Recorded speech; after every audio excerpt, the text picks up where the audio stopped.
Can we start? Ready? All right. In the previous three classes, we talked about HTML, CSS, because I want you guys to understand how a file it's all a file, in the end. And it was easier to show it in HTML, CSS. And today we're going to talk about C++. First, why people use C++? You might ask this question. Why do you think people use C++? Like there are like hundreds of languages. Why do people choose C++? No, it's not easy. It's actually the hardest one among all of them, most likely. Huh? Java is also okay. Huh? Scientific is more like Python. Okay, there are 2-3 reasons I'm going to show you some. One of them is direct access to memory. So we can directly go into RAM and choose what we want to have in RAM. Does this make sense? No? Good. You will see when I explain this. Like in C++, like let's say in Java and stuff, you don't have access to RAM. They block that access and they give you their own, I don't know, functions, stuff, so you can use them. But you don't actually work with RAM. That's why in C++, all operating systems in the world are written in C++ because you can actually directly access this. For example, database systems like MySQL things, you do very crazy things in database systems, so it's fast and you need to have this access. Second, it's very high performance. C++, there is no abstraction. It's like we like to say it closer to metal. So it's like really, after CPU, it's basically the C++ code. Like that's how you should think about it. For example, video games. Has anyone here heard of Minecraft? Minecraft is written in Java. And there is this funny saying in computer world when a new processor or graphics card comes out and people say, can it run Minecraft? Because Java is a horrible thing for like a video game, okay? But in C++, 95% of all video games are written in C++ because they need very fast access to render lots of stuff. Okay, why are we learning this? Why are we learning? Somebody actually before class asked me this question, why are we learning C++, not Java? There are 2 reasons. One is because it's literally the best way to teach how computers work. In Java, you don't really see those small details. And second, we're gonna build lots of algorithms and data structures using C++, and I'm gonna show you how they're in memory, not in this class, in like the next classes. So that's the reason we're gonna use C++. And once you understand C++ and how RAM and CPU works, any language after that is gonna be like a joke. You're gonna look, oh, Java, it's easy. I know we're harder than this, so it's gonna be easier. I'm gonna show you C++. If you remember in the first slide, we said translators, compilers. Do you guys remember that? Compilers are basically applications that take C++ code and they translate it to a code that the machine understands. This is a list of all the C++ compilers. Last week's class, a lot of people asked me about this. You can use any of them. They're all gonna work. Does this make sense? So you can use Visual Studio, Dev C++, whatever. I'm gonna use G++ because in Mac it's just default. But just so you know that you can even write your own compiler if you want to. This is how a hello world application looks like. A C++ typically has this function.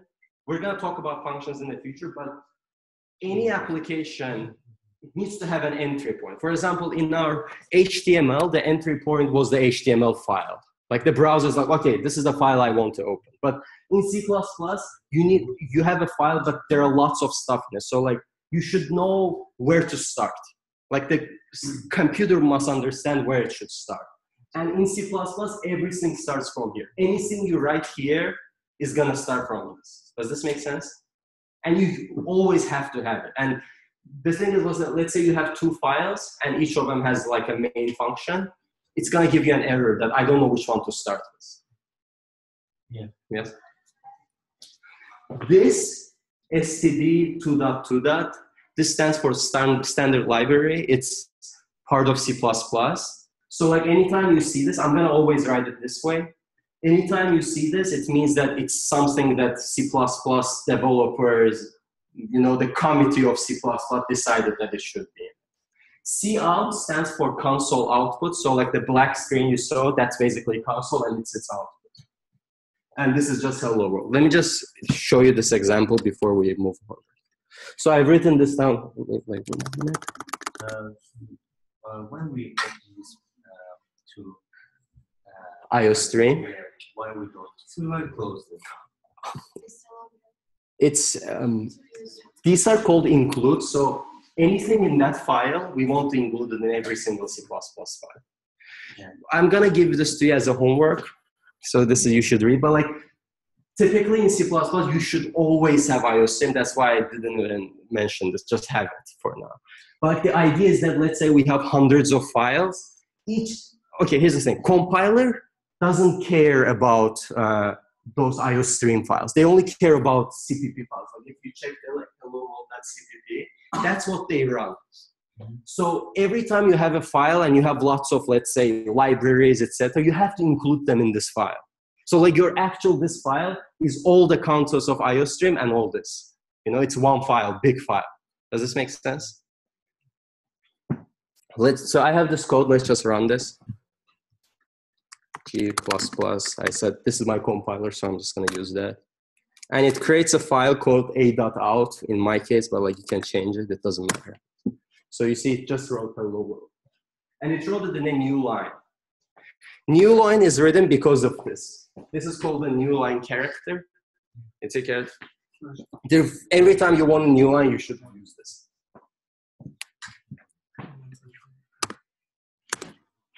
Well, I just explained this part. Okay, there is one more thing. Let me show you. Yeah. Do you see this? Return is equal to 0. This is necessary because let's say you run a program like in Linux. I don't know about Windows. I don't use Windows. I don't know. But like in Linux and Mac, this means that your program finished successfully. So like if I actually return 1, I'm gonna get an error. Like even it's gonna show everything normal, but like my operating system, Linux is gonna think that this program has a problem because it's not 0. It's gonna say that, oh, non-zero return, blah, blah, blah. Does this make sense? This will be more clear when we talk about functions themselves. So like just for now, just think that 0, we always return 0 if everything is okay. Huh? Void, that's why I didn't use void, because void is bad. Like, because you don't know what in Windows it makes sense because Windows is, I don't know who wrote that, so. First, we're gonna talk about variables. Variables store information that you can use throughout your app. Here's an example. A variable typically has a type and it also has a name. And this comma, this is important. This is just part of the syntax. You have to have it. If you don't, you're gonna get like error, please add this comma, like semicolon. When we assign objects to variable, we just use a equal sign. So like, let's say I have a variable with some name and I wanna assign like 10 to it. I'm gonna use an equal sign. For example, I have an integer, which is an integer. Integer means a whole number, so not 5.5, just 5, 6, 7, 8. So I just say that a is equal to 15. Does this part make sense to everybody? Yes? Data types. So here, wait. This variable type, these are called, we're gonna talk about, these are called data types. And we're gonna talk about all these data types. Like there are like 4 of them. They're like, we like to call them primitive types. So like, they're very dumb. There is nothing important about them.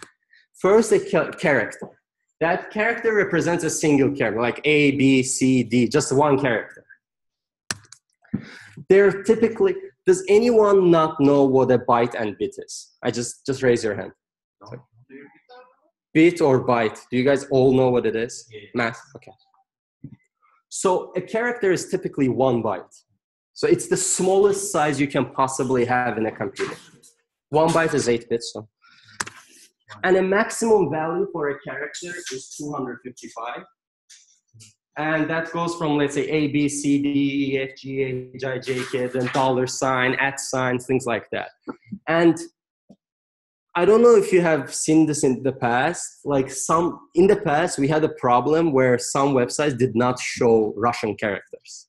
That's why we had this thing called Unicode. Unicode existed because in this 255 range, there is no Russian characters.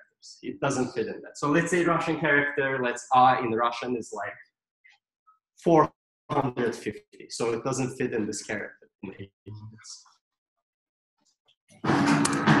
So an example is the letters in the English alphabet. Like a character typically starts from like English alphabet. So I don't know why, but whatever.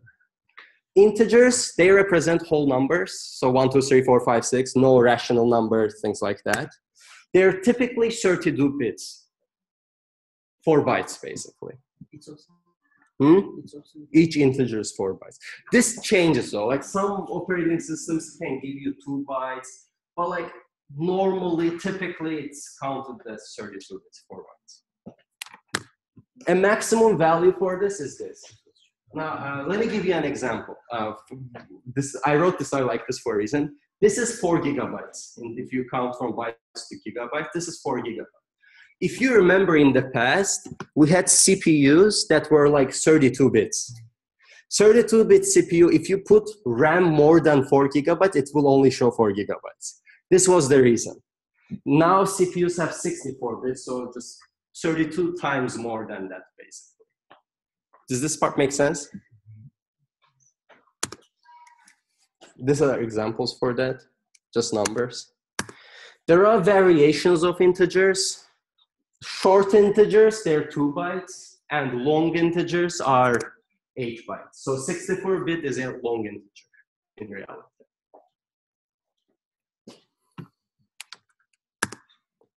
Now float and double. Wait. This is too slow. Okay. They represent real numbers. So let's say 5.5, 3.0. And their representation in memory, in the RAM, in terms of bits, let's say, is very complex. Like there is a lot of bits things going on there. Like a normal integer is just, let's say, 0, 1, 1, 1, 1, 1, that's it. But like in there, it's crazy. The double means the precision is twice the one. I said precision because it's more accurate, more precise. Does this make sense? So like if you write the number pi in math, in float, it's gonna have less precision than if you write it in double, okay? Boolean basically means true, false. But if you think about it, if it's a true, false, in terms of bits, how many bits do you need? 1 bit, right? 0 is false. But a computer doesn't have like a RAM doesn't have 1 bit. RAM always has a minimum of 1 byte. So in terms of, like, if you actually want to find the size of bool, a computer will say 1 bit, but in the RAM, it will actually be 1 byte. It will be 8 bits because a computer cannot store 1 bit. Does that make sense? Signed, unsigned. These are basically negative values. Let's say that I have an integer that is 4 bytes, right? 4 bytes is how much? 32 bits, right? No, I'm gonna actually use a shorter value so I can explain it. So a short integer, right? 2 to the 16 bits, right? This goes to 65,000 blah, blah, blah, right? This is the maximum value you will get from this, right? But when you use a sign, one of these 16 bits is the negative sign. So let's say that bit 0 means plus, bit 1 means minus. Does this make sense? Mm-hmm. You feel like, no, it doesn't make sense. Any questions? Can you repeat this? Okay, this is a 16-bit integer, right? Short integer, 2 bytes. That's the maximum value it will go to, right? If you call it. But let's say, for example, 100, the value 100, right? If I make it negative 100, the negative is one of those 16 bits. So your actual value is 15 bits now, not 16 bits. Does this make sense? Yes? 100%? If you have a question, just say it. Azerbaijani also. Yes, to say it. Okay. Bu 16 bitdi. Düzdür? Mən bura mənfi əlavə eləsəm, mənfi xətt. Tirə var, o xətt işarəsi də elə fikirə. O 16 bitin içində olmalıdır o tirə. Məsələn, elə bil ki, plus deməkdir bit 0, minus deməkdir bit 1. Başa düşdü? Deməli, bu 16 bitin biri minusa gedir, mütləq. 100%'ini başa düşdü. So now one bit is used there, so we have 15 bits for the actual number. And because of that, signed values go to this. Because we already work with 15, we don't work with 16 anymore. Okay? But the beauty of it is that we can now have negative 32,768. Yeah? So we can actually have a negative number because we have one bit that's assigned for the negative number. But in the positive on side, if you actually put negative, we're going to talk about it, it's going to show you some different value. It's not going to show you negative. So what does x, wait a second. Yes. What does x bits mean? So let's say 0, 1, 0. How many, what is this number? 2.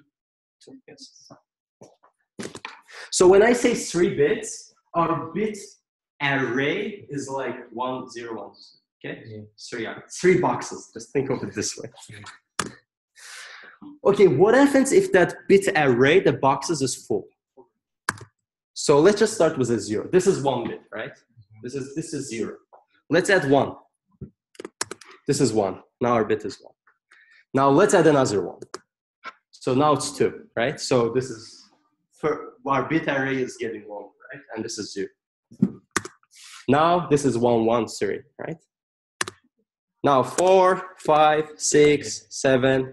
Okay, I'm gonna stop at this. You see it's 1, 1, 1, right? So what happens if I add another 1? Yes, one more 1, right? But this is 8, right? But we said we only have 3 bits. Remember? We said our array is 3 bits, right? So what are we gonna do? We're just gonna ignore the 1. So let's say this. If our bit size is 3 bits, we just remove this, okay? Does this make sense? Then what happens if this doesn't exist anymore? Huh? Yes. Yes. It's 3. It's 3. It's no, not 3. You confused me too. So this is 8, right? But we don't have this anymore. I just removed this. How much is it now? 0. Yes. This is how it works in the computer. That's how computer sees it. It goes, it's like, oh, I have 3 bits now. Where's the 4th one? Let's just remove this. What do you mean remove 0? You say you won't say that like any of them we can remove. No. This one. Only. This is the 4th one, right? This is the 4th bit. Bits typically start from. This is just actual how numbers start. They always start from right. Remember in in math class, you always start with calculator. That's the idea. So you remove this one. This is the 4th bit. We just remove it. We don't need it. Computer doesn't need it. So what happens? It's 0, right? So this is what happens. Our 8 is actually equal to 0 because our bits are 3. This is called overflowing. So your bits get to a maximum and they then basically go back. They go back to 0. This is a long text. But like if it reaches a maximum a bit can have, it will be overflowing. So like let's say your integer size is 65,000 blah blah, right? If you get over that, it's gonna start from 0 again because it's gonna go back. Because the bits are 0, and then you start over. Same with underflow. Let's say you have an unsigned integer, and in unsigned we said that you don't have negatives, right? If you write -1, it's gonna go back to the maximum, like 65 blah blah. Like IP addresses is 1, 2, 4, 8, 16, 32. How? IP doesn't even allow you to go above 255. IPs are actually bits, if you think about it. 255, 255, this is character, 1 byte each. In some ways, yes. If you go above 255, it's going to go negative something. Yeah, so it's going to go negative. But I don't know how it's going to work with IP, to be honest. So it's going to maybe be 0. It shouldn't allow you, like, in terms of IP. Like, does this part make sense to everybody? So in other words, now let's talk about operators. First, we're going to start with arithmetic operators. I'm going to go very fast about these. We have a sum. Sum is just 5 plus 5. 5 minus 5. 5 multiplied by 5 divided by 5. This is called a modulo. So let's say you want to divide 7 by 5. What is the remainder? 7 divided, yes, 2. Galach. And this is galach. This calculates galach. 7 galach 5 is equal to 2. Oh, sorry, I'll fix it. It's 50%. It should be percent. It's my bad. I'll fix it after in the slides. Now conditional operators. There are also conditional. These are basically series less than 5. What does this return? True, right? What about this? False. This? True. False. Actually, no. It's false. It's false. Yes, you can. No, it's true. It's 5, right? It's false. This? This? True. You don't see it? Yeah. Any questions about operators? Okay. Now conditions. This is the concept. If something is true, do something. Otherwise, do something else. Otherwise, do something else. Okay? This is the syntax. We start with if, and this is our expression, like typically conditional expressions. So this always have to return true. And else means if this is false, what is this? Okay. Well, we also have this. This means that if this is true, do this. If this is not true, you go to this, but you also have to check if this part is true. Okay, so true, truth, and else is just otherwise. Scope. What do I mean by scope? Let's just go back. Oh my God. You see this area, like inside this braces? Anything in here is not visible outside of here. Like anything created here, not like you can create something here and assign something here, it's okay. But if you actually create something in this, it's not visible outside. Okay? Scope. For example, this. What is gonna happen here? It will just give you error, right? A doesn't exist because A is created here. But if I add an A here into A here, so and I assign, what will it be? But I know it will work, right? Because it's created outside and this one understands. Typically, only the parents don't understand it. So like children actually understand. Let's just go do some examples about this, okay? I have some files here. So one is data type. We'll write data types later. So for operators, let's just start. Let's say A is equal to 5 plus 5.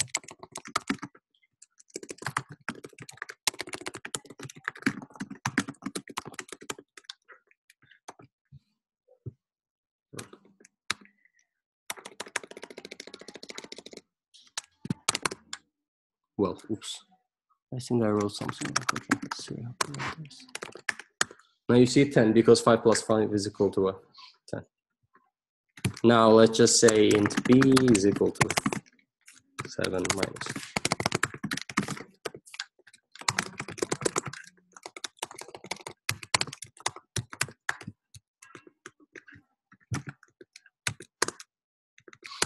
Now we have 5 because the other one is negative, right? I'm just going to show you remainder ones because it's a little bit interesting. Let's say 7.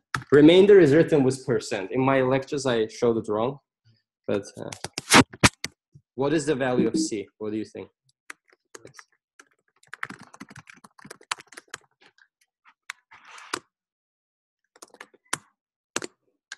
So 5, we get the 2, right?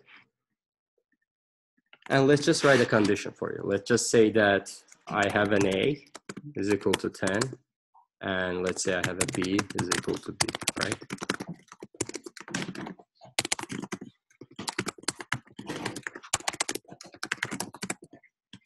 True, right? A is less than B.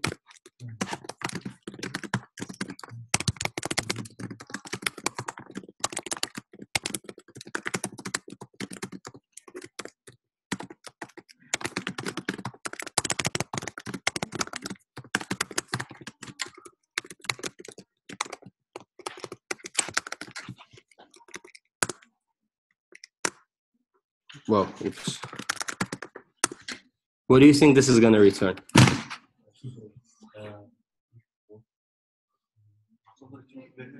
Huh? Which one? No, what's going to print? Okay. The first one, yes. What if I change this to this? Sorry. Yes. So now let's just check this out. So A is equal to B, right? And let's create a scope so you actually see the error that I'm talking about. Let's just say that if A is equal, if true, I'm just gonna write it this way.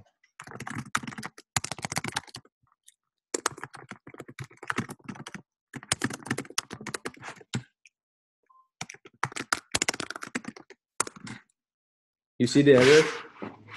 Undeclared A because A doesn't exist, because it's inside the scope. But if I do it this way, and I say that A is equal to 10, this worked, and if I actually run this, it's gonna give me 10, because this is true. How can I make it so it doesn't give me anything? Like, let's just say 0. 0. No, like, what should I do here that this only shows 0? Huh? No, like, this now gives 10, right? What would you do to so it gave 0? Just an example, like just give false. False. No, like the output. This is equal to 10. What should I do? No, but Huh? Yok bu 10 versin profesör. Bu 0'dı. Ben demek istiyorum bu 10'dur. Yok. Okay, buna false yazsam işleyecek. Нет, я имею в виду, что вот сейчас это 10. Bu indi 10 verir, bakın. Yok, bu indi 10 verir, true'dur, bak. 10. Para getdi. Mən necür edeyim ki bu 0 versin? False, da. İstədim görürsünüz, test eləmək istədim sizə. Alınmadı. Yox, olmaz. Gəl yoxlayaq. Gəl sizin üçün. Burada yazın, belə. Bu sizcə nə olacaq? Hə? 10 olacaq. Mən gözləyirəm bir nəfər buna düz cavab versin. Hə. Niyə error verəcək? Hə.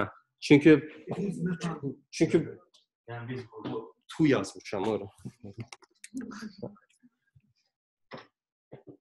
Bu Azərbaycanca başa salınır. C++'da kompilyasiya ayrıca bir stepdir də. C++ bütün kodu götürüb bir dəfə üstündən gedir. Baxır nəsə səhv var burada. Məsəl üçün siz bunu götürüb yazsaz Python'da ya da JavaScript'də ya da başqa lüboy bir dildə bu işləyəcək. C++'da bu işləməyəcək. Çünki C++ görür ki A yaranır, A bir dəfə də yaranır. Scope vecinə deyil, o baxın, o parentdə A var. Java'da da compile olan dillər. Çünki məsələn Python compile olmur. O desənin, o geldi, A budur. Bu false'da heç yaratmır. Amma ikinci dəfə bu true olsa, götürüb deyəcək error. Başa düşdü? Çünki compile eləməz deyə də, error daha çox olur. Ona görə Java'nın zadı belə şeylər biraz kontrol çox olur da. Okay. So this is, if I make it false, this is not going to run, right? It's going to show G++ 0. See? Do you guys see it, everyone? Or should I make it bigger? I'm just gonna make it bigger just to be.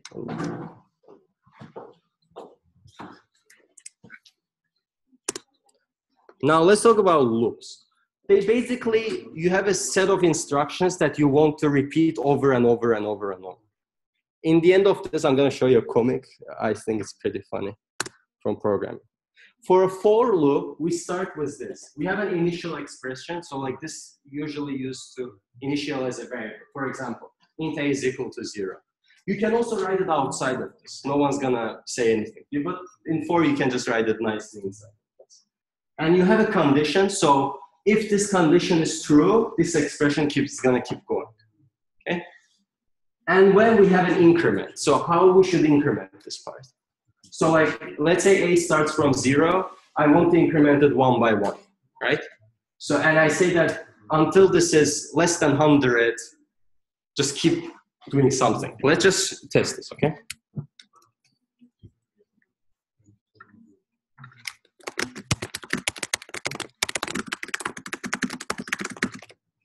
I'm just gonna put 15 so it's not bigger.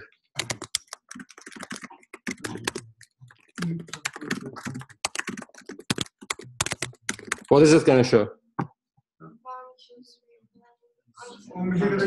You actually said this wrong. You said it right, but wrong. Till 14. Ah. Yes, from 0. It's gonna start from 0 and go to 14. I specifically didn't write this, and it's your homework. You'll go and read it if you want. You can write it like this. Let's say like this, or you can even write it like this. Huh? No. Bunu for loop'u bilenler için deyirəm. Bu special case'dir ki, for'un içində bunun fərqi yoxdur. Çünki for birinci bunu yoxdur. Sonra print edir, sonra add edir. Başa düşdünüz? Birinci eləmir ki, mən i'ni plus eləyəcəm. Çünki i'ni birinci plus eləsə, bunun fərqi yoxdur. Mən bunu götürüm belə yazım, yoxsa belə yazım. Nə fərqi var? Sən fikirləş ki, bir i sıfırda, i sonra plus neçə eləyir? 1, sonra birdən başladı. Ona görə bunun plus, minus, plus i ya da i plus olmanın fərqi yoxdur. Heç bir. Mənim fikrimcə bütün dillər bunu belə eləyir. Çox niti olar eləməsə də. Fikirləş ki, sən qoyursan sıfırdan başlasın və bura plus qoyursan, bu birdən başlamağa başlayır. Birinci, həmişə birinci, bu əsayn elədir. Sonra deyir ki, 15-dən balaca. Məsələn, mən Çin televiziyasında üstədim ki, birinci artıq sonra onda məsələn Başa düşmədim. Siz sualınızı doğrudan başa düşmədim. Dəvə də deyin. Yəni, məsələn, birinci qiyməti yerine qoyuyor, sonra ekləyirlər. Yəni, sıfırdan başlayır. Bir daha bana biləcək. Elə eləyən yoxdur. Mən deyirəm ki, bu var. Bu ikisindən sonra başlayır. Bu bir dənə, gəl, qoyun bir dənə while loop'u başa salın. Ondan sonra tam başa düşəcəksiniz. Well.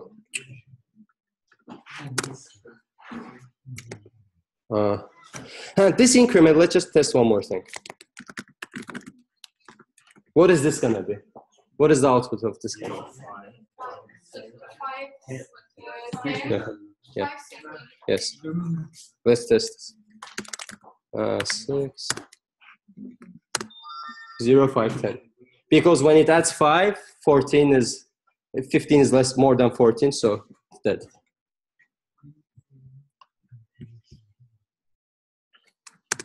Now let's show you a while loop. This is how you write a while loop. You use while and your condition, but if you check it, there is no increment. So you have to actually implement your own increment. Okay? You see, for example, I wrote my increment here. Now let's check that for loop question with this. Okay.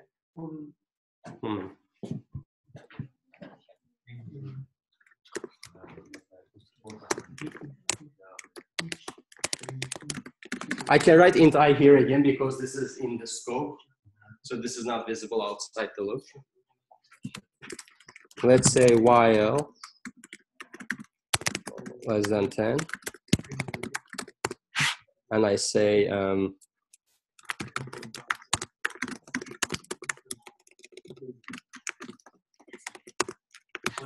Now, let me ask you a question. In this case, does this matter if I write plus plus I or what?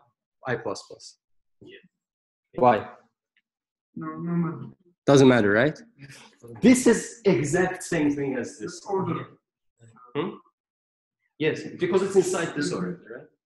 Because this started, this first it checks condition. It says if I is less than 0, start this. And inside this, it says I is plus plus plus, right? Yeah. Think of it exactly like what it is. Like if you convert it to file, this is what it's gonna look. If you want this to start from 1 when you do this, you can do this. Don't do this, but you can do this, okay? You can write, I don't even know if it's gonna work, but let's test. If I write it like this, this is gonna work.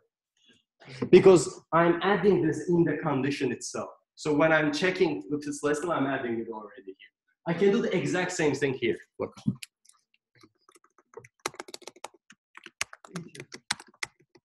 Exactly.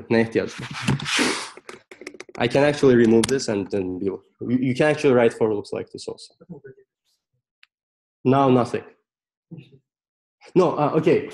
The main difference is don't do this. This is the main difference, but you should, this means that when I'm checking for this, I'm adding 1 to I. So like your I actually starts from 1 now.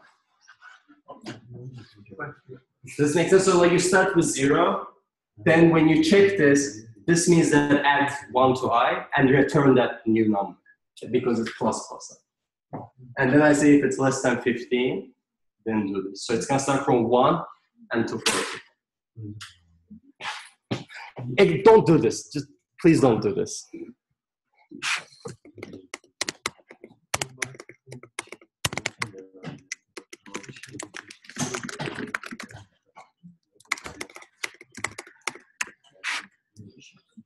Okay, let's just see if this actually works. Well, I got an error, you see, because I plus is equal to I.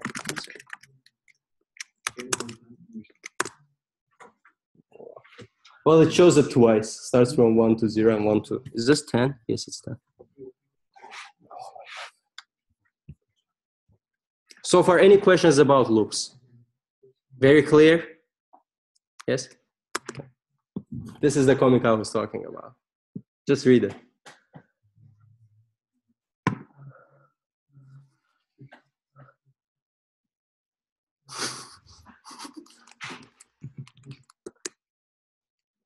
Okay, now this is, I'm gonna spend a little bit of time with this.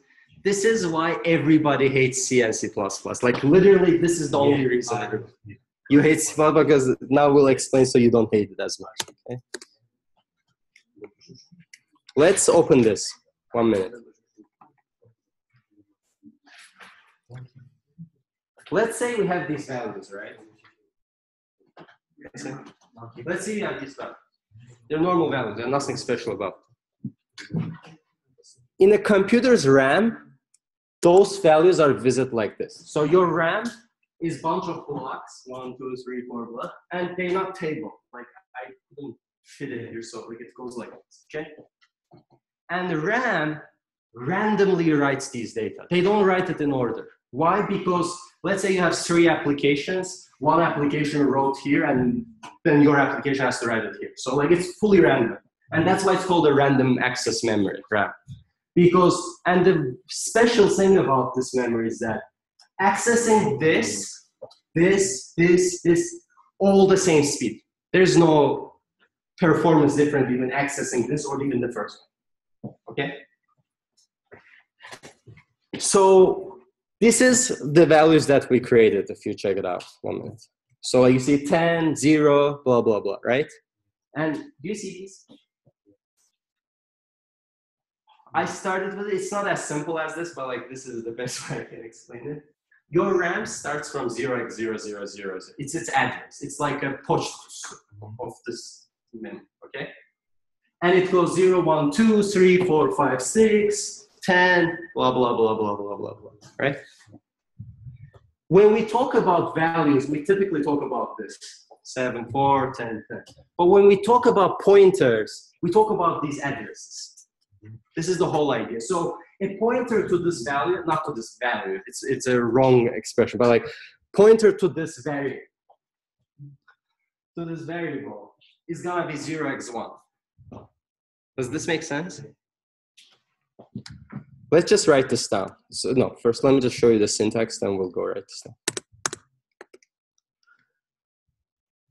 You see, they access the address of the object instead of the value of the object.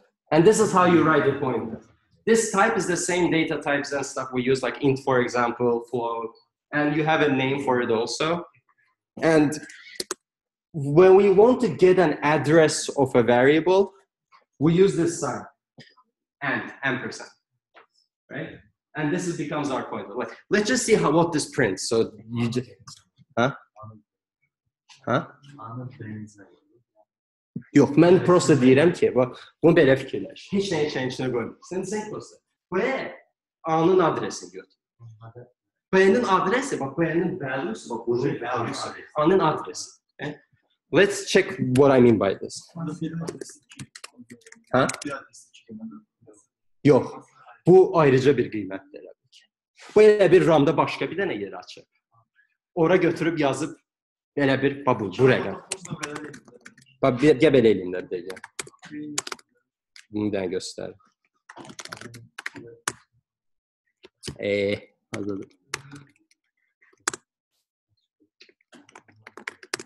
Bu rəqəm görürsən. This is the address of it in the memory. Okay? So when I say B, I didn't write this properly actually, just one. And let's say pointer, right? And let me just show you something interesting. Let's just write this multiple times, just so you understand. This is actually Marcus pretty. No, it's not. You see, these values are different. Yes. Because now a new application just writes to somewhere else. It's random, right? So it doesn't matter. These addresses, they're not like specific. Every single instance, I can run this 10 times. Like, look, every time it's something different. And this also is stored in the memory now because we create a variable for it. Okay? Let me just show you one more thing. Now, I can also get a value of the pointer from it. It's called dereferencing. So the idea is that, let's say I have an A and this B is equal to A, but still B only stores the pointer to it. And I can actually get the value of basically A from dereferencing B. So we'll get 10. Yes, this will be 10. Because it's taking the address and it's converting it to, oh, okay, there's a value here with size integer. Okay? And let me show you one example of one very important thing about pointers. Let's say I have a pointer, right? And I'm just gonna say that, let's just say A, right? I'm just gonna say that, I'm gonna dereference the pointer and say that this is equal to 15. But now look what I'm printing. Because I'm saying that, okay, we got the address of A. Now I want to get value of A, right? But like, I'm not getting actual value of, I'm actually getting value of A, not value of the pointer. And I'm saying that change this value to another number. So what happens here? This is what I meant that you can directly change memory in C++. Like this is almost never possible. Like unless you do like objects with Java, then that's the case. But like if it's primitives, this is the only way in C++ you can do this. Why do we use Pointer? Why we use them? Let me think about it. For example, in Java we don't have yet. Java also has pointer, but you don't see it. So Java underlining, if you check, they have open source versions. They have like, they use C. When we create, for example, in Java, the method to string, if we don't create, it gives us hash code. Like it's the same like this here. No. That's completely different. Hash code is 3 classes from that. Okay, but pointers are there to access actual memory. Like they're not. For example, in Java, you have references. That's what they call it, references. So like that reference, exact same thing as this, a copy of this. But Java removed these pointers, so because people hated pointers. So that was the idea why Java removed them. But like a pointer, when you need to access, you can do a lot of crazy things with pointers. Like I'll show you one example.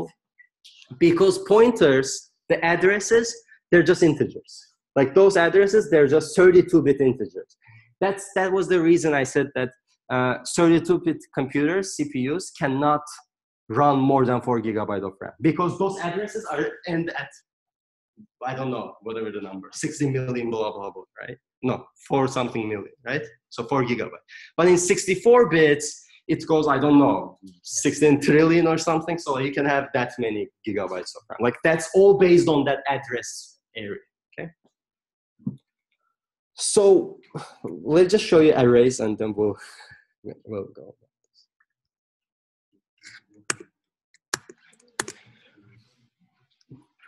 Their arrays are sequence of elements stored sequentially. What I mean by sequentially, I'm gonna show you in a representation.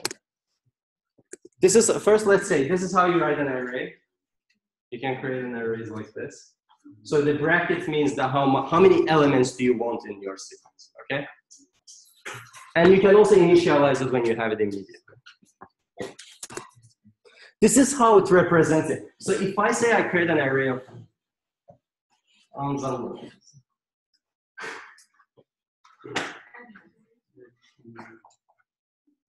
its RAM is dying. Okay, you see this? Till goes till 10. Oh my god. It's so good. Давайте выключим.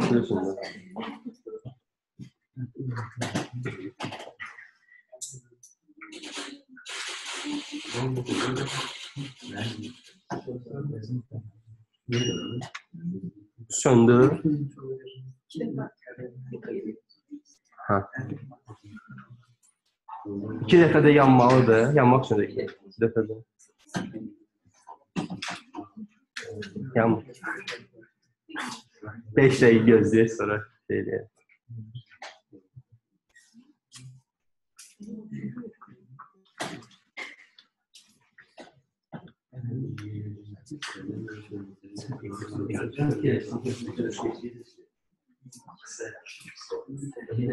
Bir saat.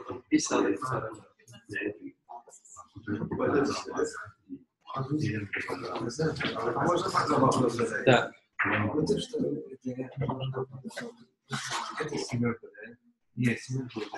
Да.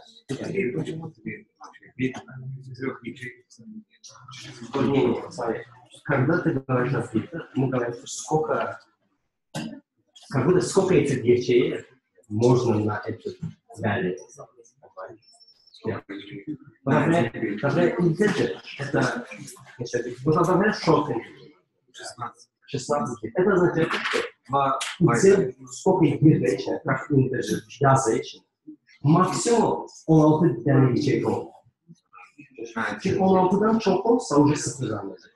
Sonra tersine. А как сохранить? Это же, то есть теряется же. Нет, из этого ты используешь правильно. Так, например, если до максимума доходит, то погрешить здесь. Да уже ты что-то программируешь, что-то не то. Понимаешь? Это как вот из этого C++ не любят расстроить. Потому что эти вещи, ты можешь манипулировать как ты хочешь. Mesela мы сейчас не один урок, мы написали свой MySQL, да, как это свой MySQL. Там в C, знаешь, что можно было? Можно было так написать один for loop, чтобы все это for loop на процессоре, чтобы он быстрее. Например, такие вещи ты в Java не можешь. У тебя нету такой access нет на процессор и на мод. Такой прямого доступа. Да, прямого доступа. Из этого вот так эти биты Z, это надо знать, чтобы, да, такой логичный чек. Да, например, бит aslında процессор берет этот 8 бит. Diyor ki, okey, bu 8 bit. O öz için geri bir okey, 20 8 bit. Sonra götür ona başlıyor devam ediyor. Sonra diyor, okey, bu indi oldu da 9 bit. Davay 9. biti silek. Çünkü arkadan nerede 8 bit. Şimdi izah olmalı. On такой şeyler. Flexible. Но он, это очень хороший, что не всегда, если ты создашь какой-то сервер приложения, понимаешь? И вот, соответственно, игра такие вещи подхватывает, потому что там скорость. Мы лучше готовим, они видят на биле, конечно, это çok скорость.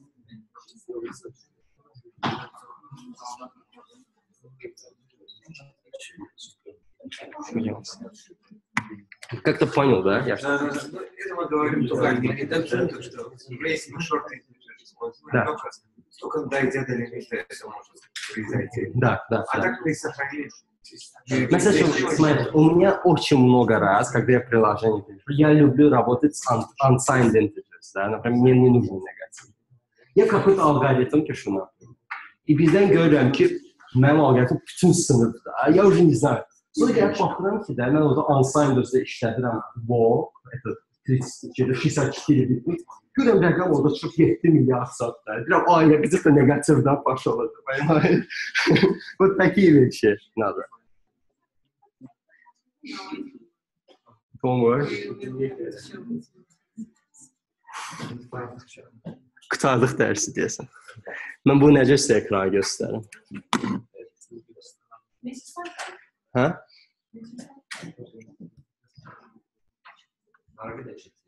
Biz funksiyalar. Array'den sonrasını çekiyor. Hə. Sonra klasslar gələn dərsən. Okey, gəlin belə sizə başa salım da. Array Azərbaycanca başa salım. Bunun səsi də nə?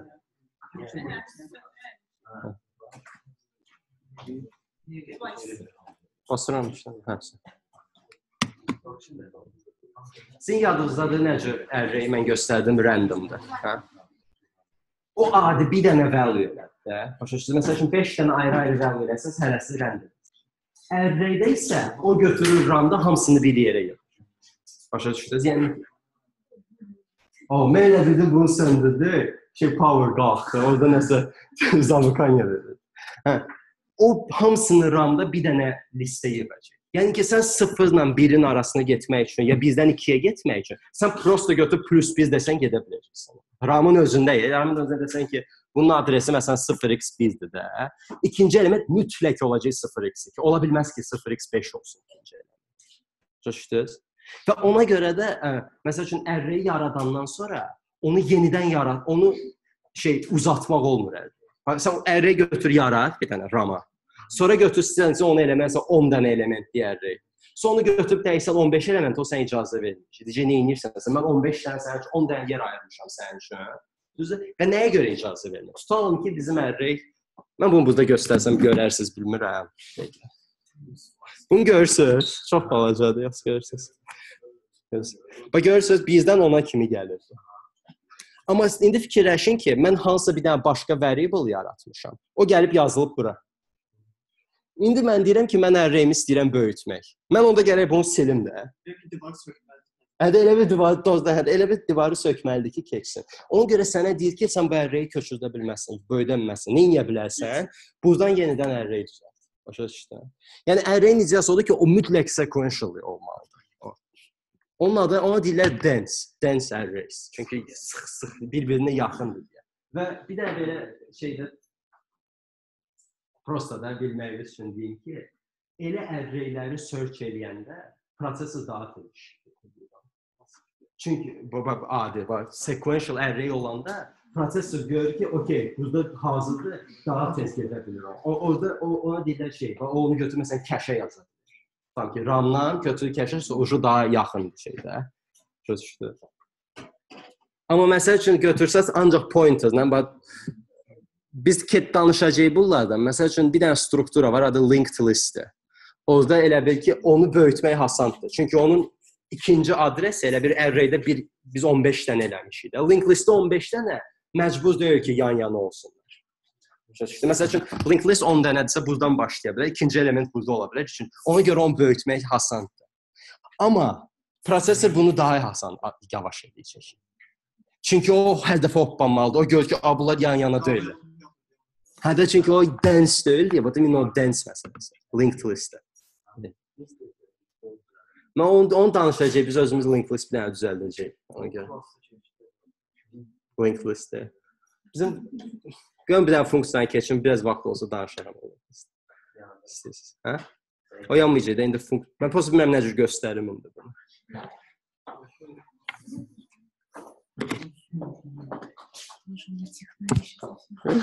Anladım.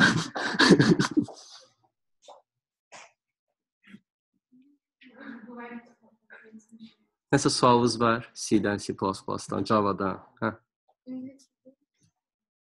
Azərbaycanca danış. Nə?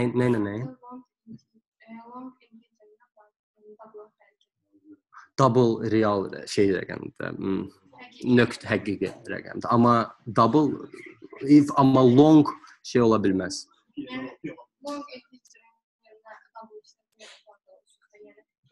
Bir dənə şey deyim, bu çox vacibdir. Ümumiyyətlə, səsi dədir. Bəlkə onda nə izləyəməlisiniz? Bir dənə şey, double.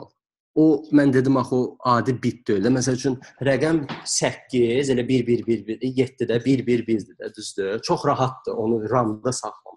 Amma double float, onlar elə deyil deyə. Məsəl üçün, sən bir dəfə 5.0 yaza bilərsən. Başqa kompüterdə açanda onu 4.99 göstərir. Çünki orada dəqiqlik yoxdur da. Ona görə deyirlər ki, məsələn, daha dəqiqdir, amma demir ki, 100% dəqiqdir.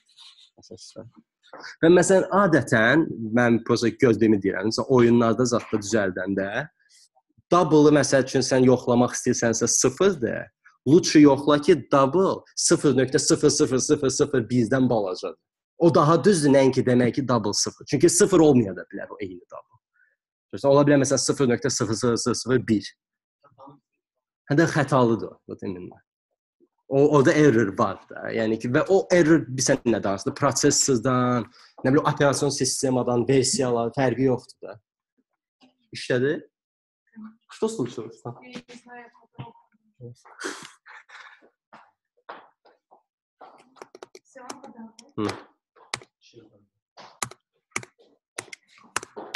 Okay, so I'm going to explain this one more time, okay? So we start from 1 and we go till 10, right? You see, this is one sequence of items in the RAM. This is how it's stored. So if your RAM doesn't have a space, like you're gonna basically say that, oh, error, I don't have a space to run this. Like it might actually happen, you know?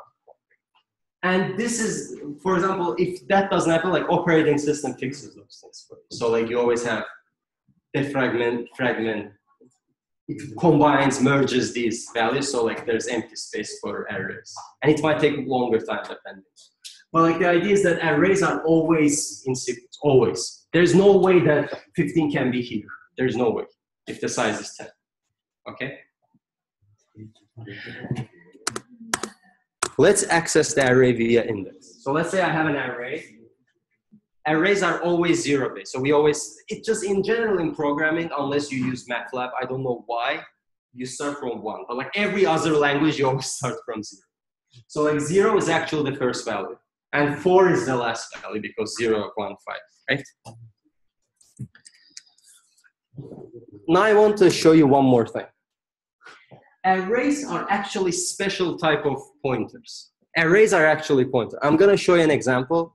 Just so you see it one moment. Let's go here. Let's say I have an array of these values, right? Let's say that.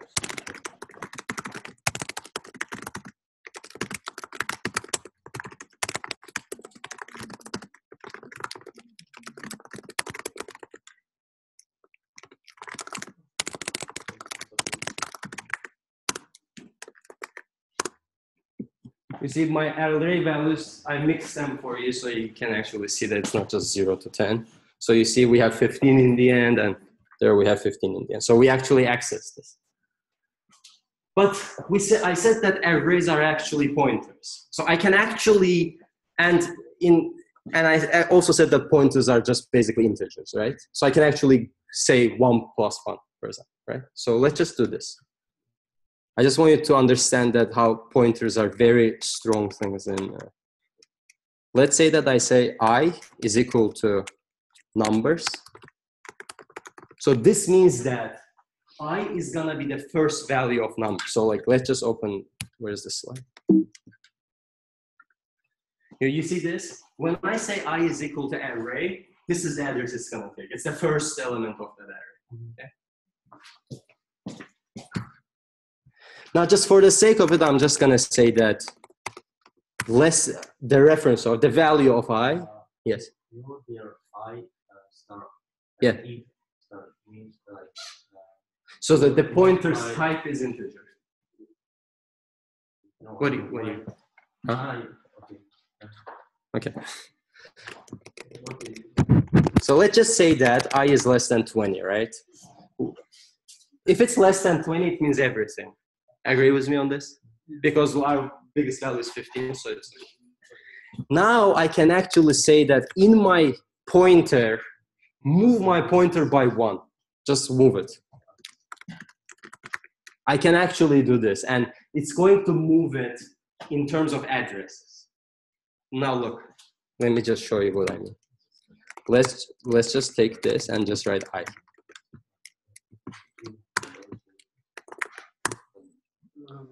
You see, 54 bytes is one integer, right? Remember? Integers 4 bytes. So 50, 54, 86, 80. These are in sequence. Does this make sense to everybody? If not, just ask, I'll explain it again. I don't think it does make sense. Okay. This, you remember I said that they're all in sequence? You cannot actually have space, but like these are addresses of every single item in the point. It's the address. Every single array item in the point, okay? And if you see it, it's like 4 bytes because our integer is 4 bytes, right? So like 54, 80, the C is, I don't know, 12, yes, and 60, blah, blah, blah, blah. Okay. So like you look, everything until here is the same. This can also go farther. Like if your array is, I don't know, 10,000, it's gonna go to more than that. But like for now it's small, so it's just 2 bits, isn't it? I mean 2, whatever, yeah. Now we get these addresses, right? Just by saying that +1, we get the address of this, right? Yes.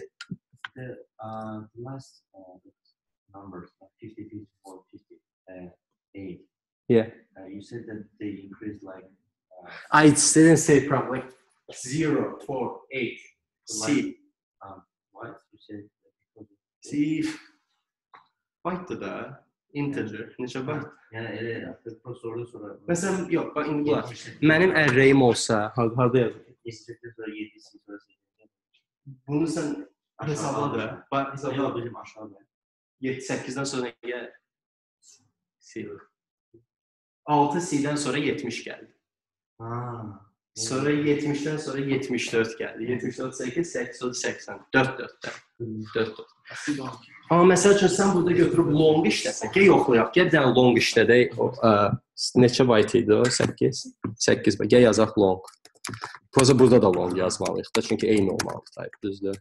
Ki, bax, bu nə boyda göstər. Bravo. 8. Sonra 8 plus 8 nəm 0 elədi. 16 bitdi. 8. Now we have this, we can actually get a value from these addresses, remember? If I come and say this,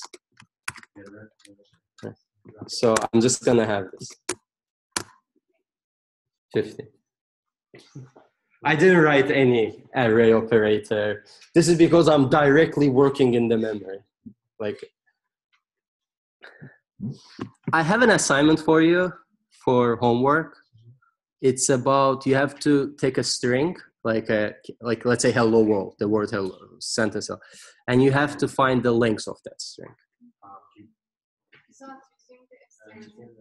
Without using it. You have to implement your own strlen. Like, that's the idea. I can show you right now how to do it with pointers, like this. It will be very short, like 1 line of code. Like any string you add, it's gonna work. But like, let's talk about functions, and if I have time, I'll show you, okay? Does arrays and pointers make sense? Yeah. Yes? Do you hate it still? Do you still hate it? Okay. Okay, functions are self-contained blocks of code that you can keep reusing everywhere you want. And this is the syntax of it. So you have a return type. We're going to talk what this means. We have a name. A function has to have a name, just like variables. And you can have arguments for this function. Think of functions, the easiest way to think of it as a math function. You know, fx is equal to x squared, for example. That's the exact same idea. This is x squared, fx, right? This is x is our argument, and we're going to return x squared. That's going to be x squared function. Okay? So here's an example of the thing. Let's say I want to add some two values together. I can just say a plus b inside this, and everywhere when I use this, I'm going to just write it like this, add 1024. So like it's just going to take this and return this value to this a. Does this make sense to everybody? Yeah.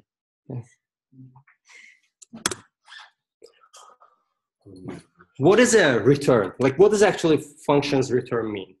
Because when we get into a function, our actual control of the block, like this function now controls our actual block, actual scope. This is where we are. When we return that control back to, let's say, main. Does this make sense? So like when we get inside this functions out of let's just show. No, on demiyorum. Bak şu email return ne demek? Let's just write the same thing here.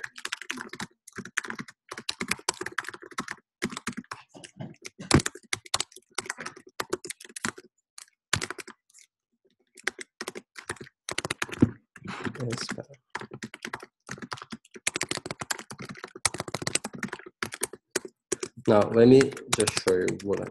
Let's say that test. Okay.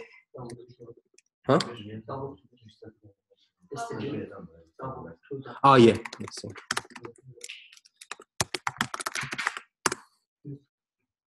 Okay.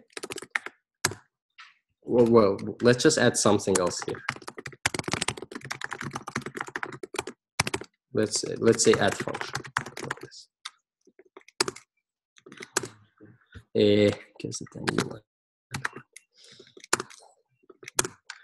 What I want to explain is that you see, this is called first. This is because until this function ends, like this function's inside of this ends, you will never get here. Does this make sense? No, because this has the control of the actual flow of the code. I can actually show you what I mean in example. Let's just do this. Let's just do this. Now my computer is gonna burn. You see, I never get the test anymore because I put an infinite loop here. So this thing never ends. And now my function is never gonna stop. Until it stops, I'm never gonna see anything else. And when we return, when we return the control, we can also return a value instead of control. So let's say that when I return, I can return the answer to this, right? A plus b, the value of a plus b. And I can assign it to anywhere I want. So like that return value can be assigned anywhere. Does this make sense? Yeah. Yes? No? Okay, let's explain one more time. I don't understand that, but why we wrote the add 10 and 15 and this used as CR That's just, I was just trying to show you something. Yeah, or you can also write it like this. Because the return value is separate from that, I can't even do this. Doesn't matter. And I want to ask something else. Like, for example, in Java, when we always create an object, because if our function is not static. Yeah, Java's language is built around, like in C++, object-oriented programming is optional. In Java, it's not optional. Like if you compile a Java folder, like just go do that home. Like if you go compile a Java file, Java project, and open the directory, the build directory, you're gonna see there are lots of classes as objects. Like in C++, we don't have that idea. We have objects only, but they're not class objects. They're just functions, bunch of functions, and classes are some way also functions. Okay. Yeah, that's why you don't need static here. But if I create a class, I have to use a static if I want to access it directly. To be honest, Java is the only language that does that. Like if you check Python, Ruby, anything, no one does that. No one has just classes everywhere, you know? Okay. Our functions were the last one. So what if there is no return? Like I don't want to return anything. I just want to, let's say, print something. So for this, we have this thing called void, and this is how you write it. It's a data type also, but it literally means nothing. Void means like black hole. There's nothing there, okay? Do you guys want me to show you how to write strlen, whose pointer arithmetics? You know strlen function? Like, let's just say that I want to, let's do this. Let's say that's string, right? Okay. For now, let's just return 0. And I want to find the length of this string, for example. This is for your homework, but I'm going to show you so you kind of get the idea. Okay. What? Yeah, well, this has to be close. Just here, it's in your readings. You have to read about character sequences, okay? But I'm going to show you since we have a little bit of time.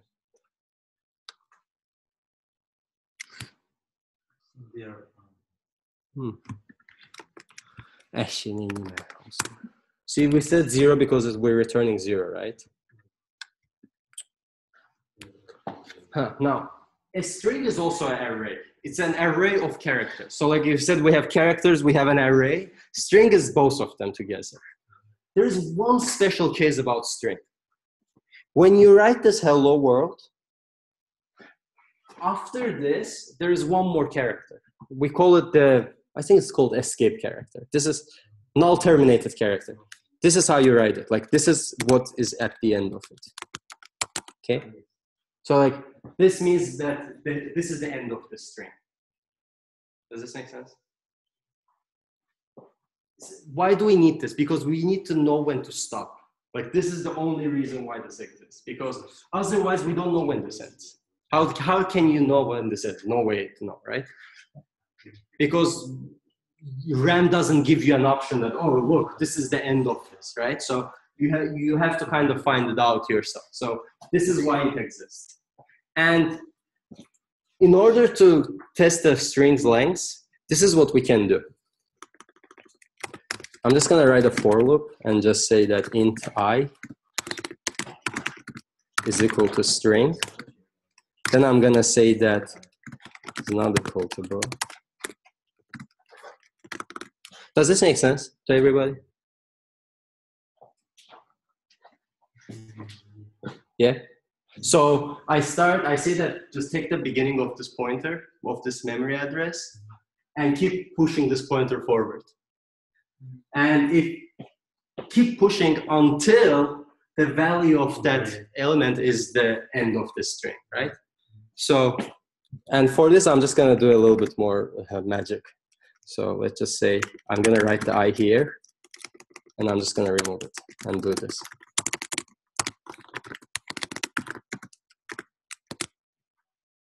Wait. Inside or outside? I did this because I said in for we have a scope, so I want to access it, right? No, actually I did it wrong. So let's just do it this way. Let's just say S, right?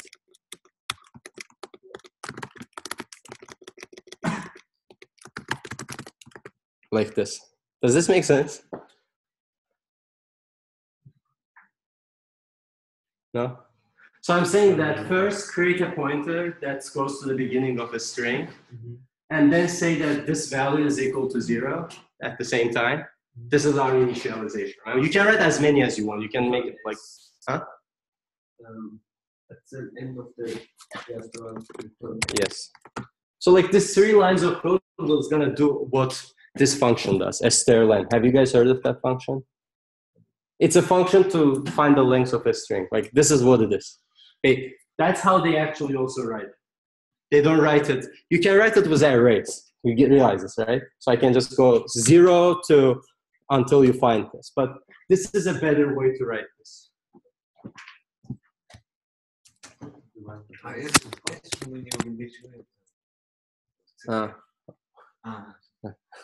And you can also write as many as you want to. Just plus, plus, plus, plus. Okay? Does this part make sense to everybody? Why characters are special? That because of this. Like, this is the whole thing about characters. That's the only difference between a character array and a normal array. And I want to show you one more thing and we're done. Let's say I have a character test, right? And I say hello world. If I want to write this in an array form, so like this is just a good C++ syntax. C++ compiler does it for us, what we want. But if I actually write this in an array like this, let's say H, L, L, O, we need to have this here. Okay? So like when you do an array, when you do without an array, just write a normal string, like with double quotes, underlining, the compiler does this for you automatically. So you don't need to worry about doing this every time. This is annoying to write, right? So, does this make sense? String length is this method, this function is now by or I just wrote this myself, so. But like you can have it. Huh? There is a function called strlen, like this.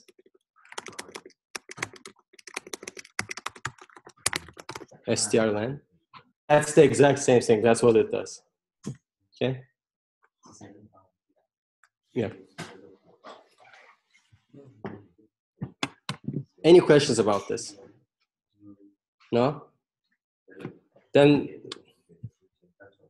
that's all? Yes. If you have any questions, just ask now. It's the last chance you have. All right. We have an assignment. I'm going to open it to you to show it to you, then we'll no. What? Just implement one with arrays. I don't mix. You can do both. I don't care. Just do one of them. Void is literally. Do you know what void is? In just forget programming. What void is? Yeah. For example, let me just try. I'm gonna remove this so you don't have this in the code. You do it yourself. I'm just gonna return this for now. And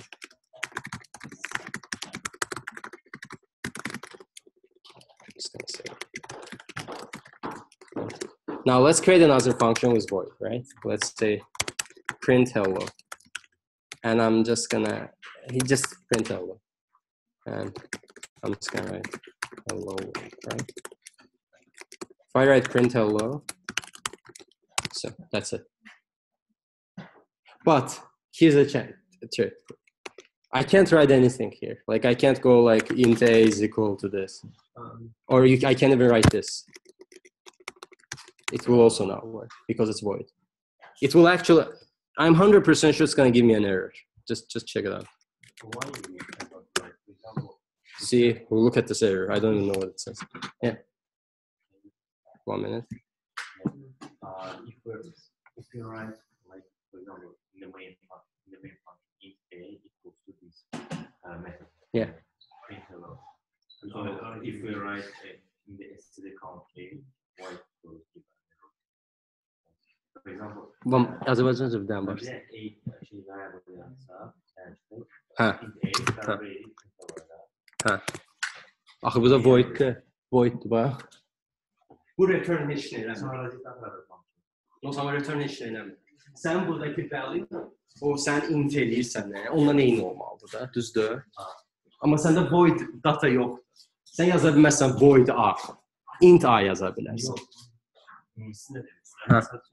Ben void ile yazsam return yazabilirim. Yox. Bu void nə sən return? Funksiyon dəyişirəm return yazabilirim. Ha. Eğer ben return yazabilirim. Ha.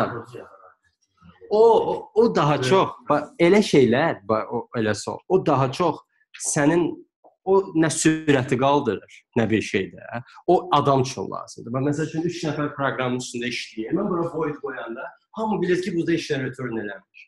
Məsəl üçün bəzi library-lər var. Kənarda məsələn mən yazmamışam bu kodu. Kimsə məsələn Facebook oturub bir dənə kod yazır, buraxıb internetə ki, mən kod yazmışam da, düzdür? Mənə gətirib orada dokumentasiya verib, deyir ki, print hello funksiyası return void.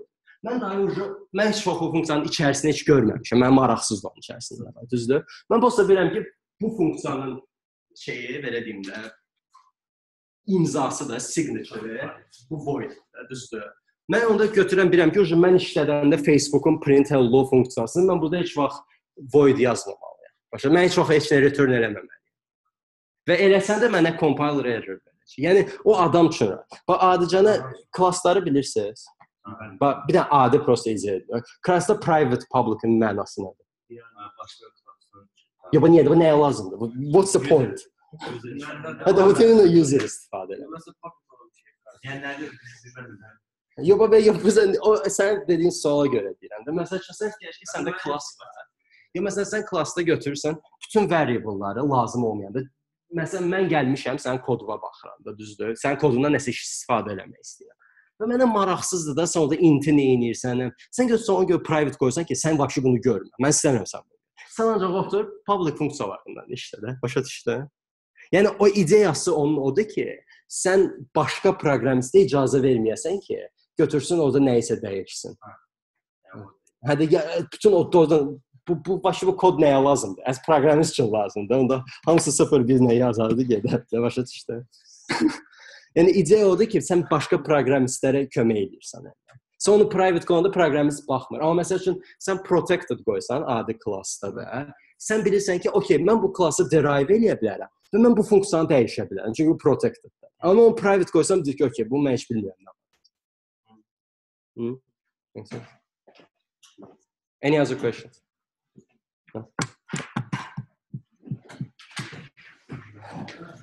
Homework'tan danışmadım. For this homework, you're going to be building a calculator. Just read this. Just do it. Yeah. If işlet, that's hiçbir şey. Just use it. And also, just do an str-len. Remember what we wrote in class, the string length function? Just implement it yourself.